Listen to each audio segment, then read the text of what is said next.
ये तीनों स्वतंत्र प्रभार हैं, ये किसी के प्रभाव में नहीं रहते हैं। और जब जब ये किसी अगर प्रभाव में रहेंगे, राजा के प्रभाव में अगर सचिव हो गया तो राज्य को नष्ट होने में देर नहीं लगेगी। अगर वैद्य के रोगी के प्रभाव में वैद्य हो गया तो शरीर भी नष्ट होने में कोई देर नहीं है। और इसी प्रकार अगर गुरु के प्रभाव, शिष्य के प्रभाव में गुरु हो गया, यद्यपि आज का थोड़ी देर नगद ले, सचिव वैद्य गुरु, ये आपने तीन, हम तो समझ रहे थे उत्तर हो गया, लेकिन तुम हमें 5 निकाल दियो। सचिव वैद्य और गुरु, ये बिल्कुल सही है कि स्वतंत्र, मैं तुम्हारी बात को काट नहीं रहा, ये बिल्कुल सही है कि स्वतंत्र प्रभार है, लिखा गया सचिव वैद्य गुरु तीन जो कोई बोले भैया, ये तुम्हारी बात सही है। लेकिन क्या राजा के अधीनस्थ ये नहीं रहे? सचिव गुरु ये सब राजा के अधीन, और उसका एक उदाहरण यहीं से, यहीं इसी जहां मिथिला ज्ञान नगरी हुई से सतानंद तब जनक बुलाए माने बुलाया। अगर अधीनस्थ नहीं थे तो बुला नहीं सकता है राजा अधीनस्थ। हम कहीं ढूंढ के नहीं लाएंगे, सीधे जोड़ के देंगे, बिल्कुल नगद जुड़ा हुआ हो तो मानना। एक बात, दूसरी बात बड़ा जोरदारी से क्या करा, भाई की संपत्ति छीन लाए। जिनके स्वयं के मकान कांच के होते वो दूसरे के मकानों में कंकड़ नहीं फेंका करते। तुमने तो जीवन पर्यंत कंकड़ से, कंकड़ मजबूत हो खाली, और फेंकने वाला दमदार हो। कंकड़ पत्थर ये दोनों, चलिए हाँ, हमने तुमने चूंकि उसी पे टिप्पणी की थी तो हम थोड़ा चोट कर दे। हाँ दूसरी, क्यों तुम दैत्यों ने जीवन में कोई एक उदाहरण बता देना कि खाली अपने भाई के अलावा कूदते लड़े हो। अगर जीवन में अपने भाइयों के अलावा किसी से लड़े, आदित्य देवता दित्य से, ये दैत्य दोनों लोग आपस में, ये केवल स्वर्ग के लिए प्रयास रहता। उन्हें इनकी संपत्ति पर घात लगाए बैठ रहे, वो बात अलग है, मिलिया कबू नहीं। पितुभीन के 99 तक कट डारी, 99 तक यज्ञ कट डारी, वही खाली वो हाथ लगाए रहा, लेकिन रहे वही को वही। तो जो अब ये बात अलग है कि हमने प्रयास किया तो जिस स्वर्ग को तुम नहीं जीत पाए उस स्वर्ग को भी मैंने जीता। कर्म से अनभिज्ञ मानो क्या बनेगा स्वर्गवासी, लंक को काशी बनाकर तब बनाऊं स्वर्गवासी। कौन सा आश्चर्य इसमें दे रहा तुमको दिखाई, स्वर्ग से भी खूबसूरत स्वर्ण की लंका बनाई। चूमता है चरण सागर बिच वैभव देख मोहे, मर्जनित कंचन कनूरे हे मणित मुठ सोच। मेरी नगरी स्वर्ण की बरसात 12 मास होती, स्वर्ग समता क्या करेगा प्रकट देख हताश होती। कर रही सेवा निरंतर मृत्यु बनकर चरण दासी, कर्म से अनभिज्ञ मानो क्या बनेगा स्वर्गवासी। कर्म से पितु भी तुम्हारे चाहते थे, देखो जरा कुछ शर्मा रहे, पितु भी तुम्हारे चाहते थे बाण बनना स्वर्गवासी, कल्पना पूरी न कर पाए बन गए पातालवासी। लंकेश लंका पद्म सानन शंभु चरणों का विनाशी, कर्म से अनभिज्ञ मानो क्या बनेगा। चलिए जहां से आपने वार्ता प्रारंभ की थी वहां से प्रारंभ हुआ। आपने कहा और बढ़िया चोट की, जनक के कर्तृत्व पर चोट किया आपने कि शतानंद तब जनक बुलाए। अगर गुरु आधीन नहीं था तो गुरु को बुलाने की आवश्यकता क्यों पड़ गई? इस बात को, इस महत्व को आप समझ भी नहीं सकते, यद्यप चोट आपने की है। गुरु क्यों बुलाए गए?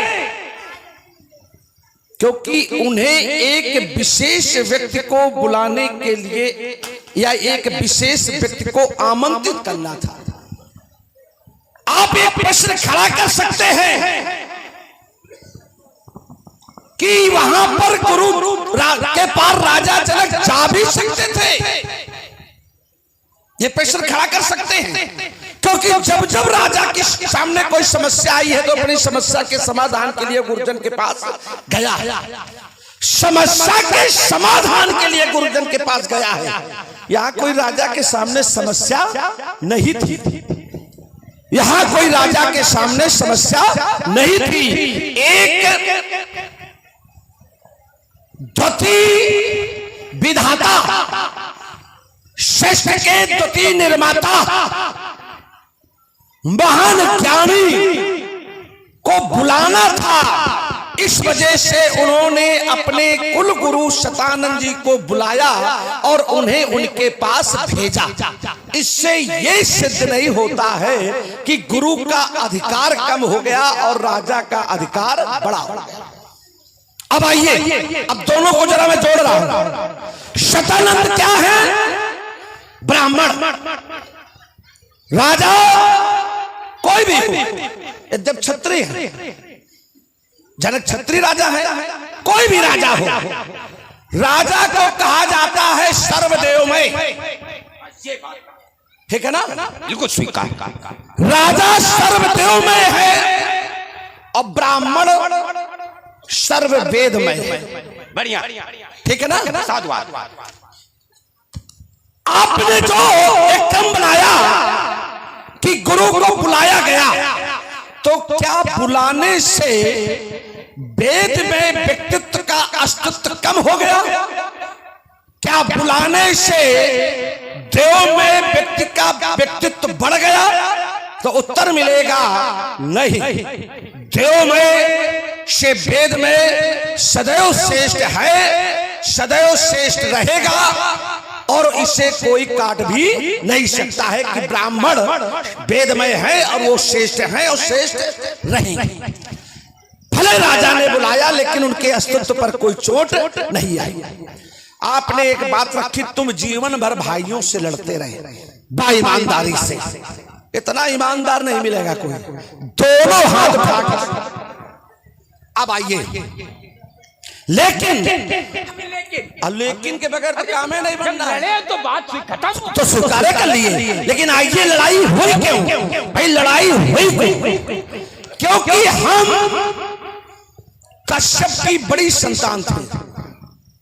स्वर्ग पर बड़े होने के कारण अधिकार हमारा था, लेकिन हमें हमारे अधिकार से वंचित किया गया और हमारे छोटे भाइयों को हमारा अधिकार दे दिया गया। हमारी लड़ाई अधिकार की, तुम्हारी लड़ाई महत्वाकांक्षा की।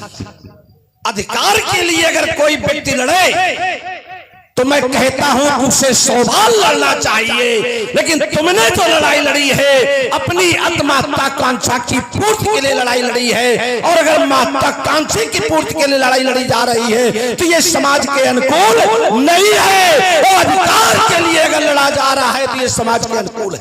सभी अपने अधिकार के लड़ते हैं।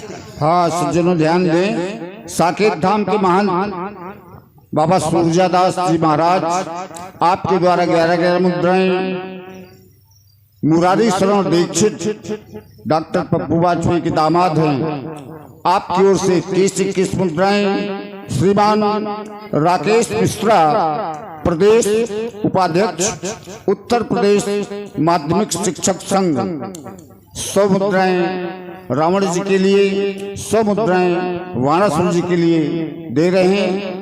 और राजन अवस्थी आपकी ओर से भी 50-50 मुद्राएं दोनों विद्वान कलाकारों के लिए सप्रेम भेंट हैं। और भैया गणेश शंकर जी अवस्थी आपकी ओर से 250 रुपए का सहयोग साकेत रामलीला समिति को प्राप्त हुआ है।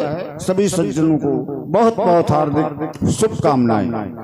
एक आपने काव्य श्रृंखला पढ़ी, यद्यप उस काव्य पर हमारी कोई टिप्पणी नहीं, क्योंकि काव्य पर टिप्पणी कभी करना भी नहीं चाहिए। ये क्योंकि काव्य है, आपके द्वारा बढ़िया समाज को आनंद भी आया। हम काव्य पर कोई टिप्पणी न करते हुए दो विषय आपने प्रमुखता से रखे, दोनोदोनों विषयों पर मैं अपनी वार्ता देने के बाद विराम दे रहा हूं, सुनना चाहता हूं। और हम यहीं से शुरू हो रहे हैं।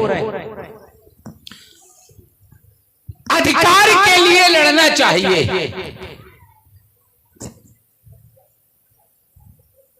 महत्वाकांक्षा के लिए नहीं लड़ना चाहिए। जब तक व्यक्ति महत्वाकांक्षी नहीं होगा ऊंचाई नहीं पा सकता।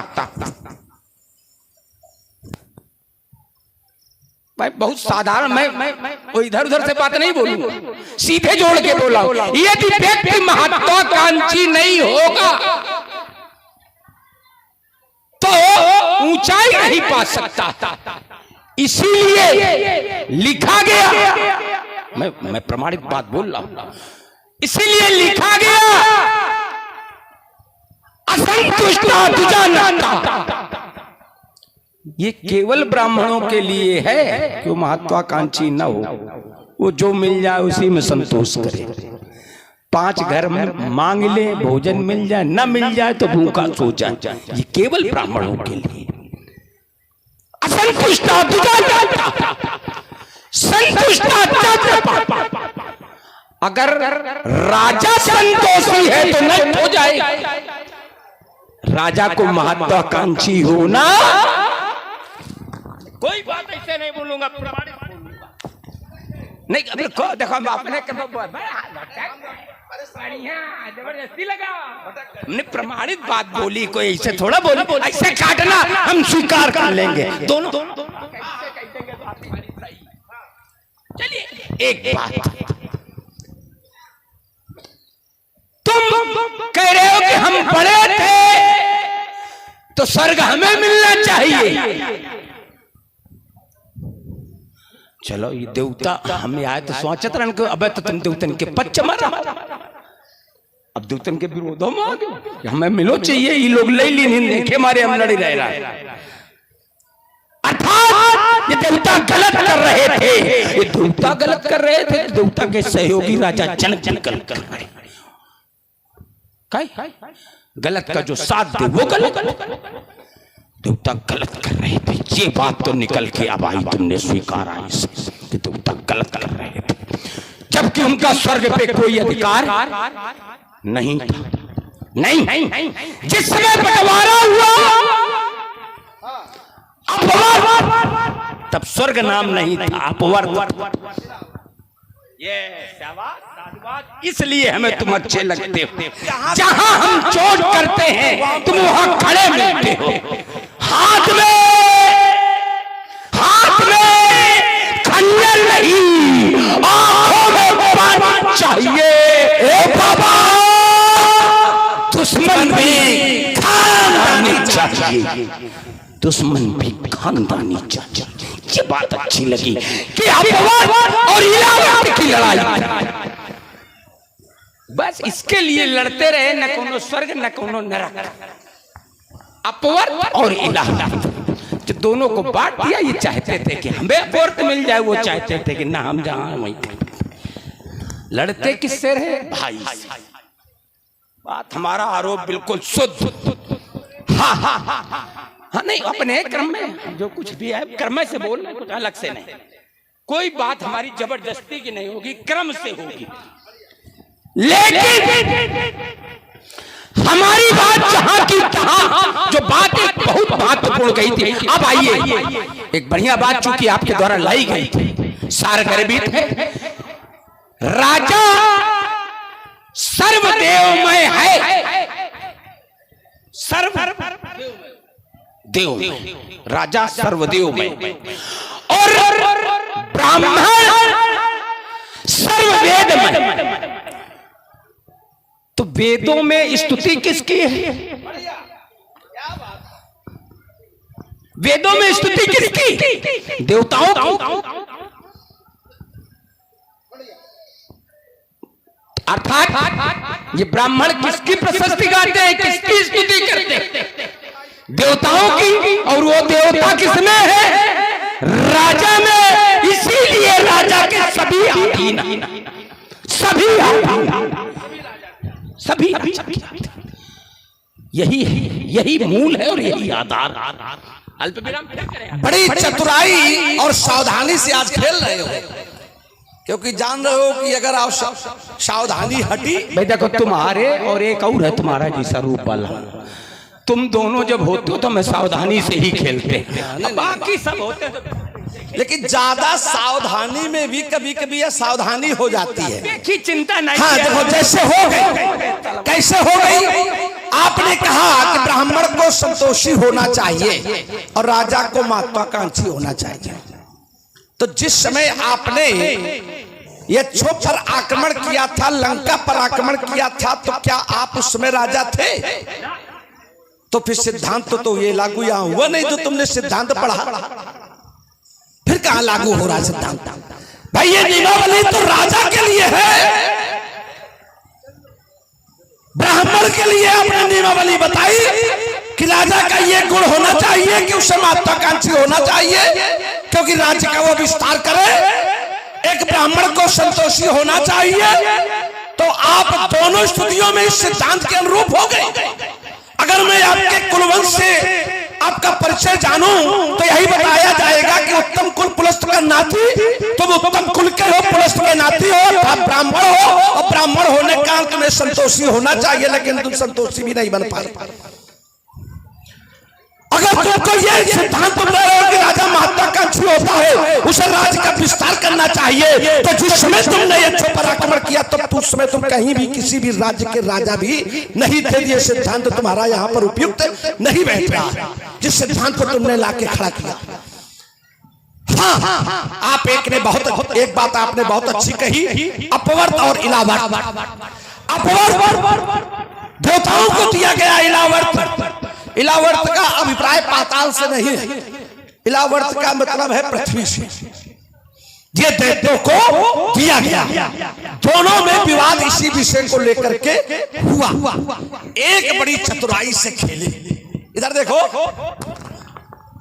इस चतुराई के लिए कोट कोट साधुवाद और प्रणाम। इतना ईमानदारी इसको स्वीकार नहीं करेगा, लेकिन क्योंकि लेकिन लग रही है, स्वीकार कर लो तो फिर काय हाँ, अब आइए जरा। आपने कहा कि राजा देव में है, ब्राह्मण वेद में है, तो वेदों में स्तुति किसकी है? तो वेदों में स्तुति देवताओं की है, लेकिन वेदों की स्तुति का माध्यम क्या है? वेदों की स्तुति का माध्यम क्या है? तो उत्तर मिलेगा मंत्र। क्या है? मंत्र। ते मंत्रा ब्राह्मण अधीन। वो मंत्र किसके अधीन है? वो ब्राह्मण के अधीन है। भले वेदों में देवताओं की स्तुति हो, उन मंत्रों पर अधीनस्थ ब्राह्मणों का है, अर्थात वो मंत्र ब्राह्मणों के अधीन है और वो मंत्र ब्राह्मणों के अनुसार ही प्रभावी होंगे। तो श्रेष्ठ कौन हो गया? ब्राह्मण श्रेष्ठ हो गए। कौन श्रेष्ठ हो गया? ब्राह्मण श्रेष्ठ हो गए। मैं अपनी बात को फिर यहीं पर रख करके अल्प विराम देता हूं कि मेरी दृष्टि में ब्राह्मण श्रेष्ठ है, श्रेष्ठ रहेंगे, इसको कोई काट नहीं सकता। तुम बोलने जा रहे हो कि बदल चली गई कि नवाब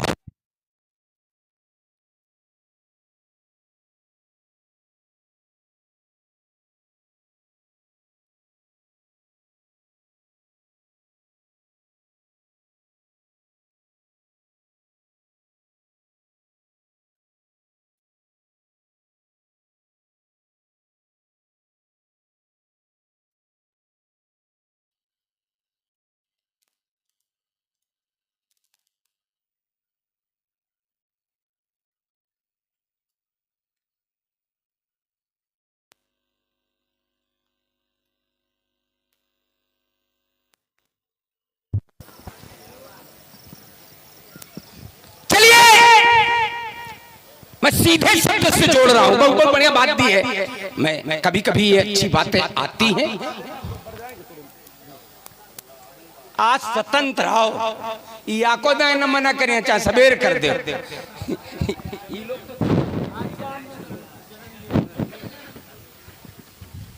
हम आपकी भावना का सम्मान करते हैं, प्रयास करेंगे जब तक तुम कू भी न जाइयो तब तक हम पढ़े रहेंगे।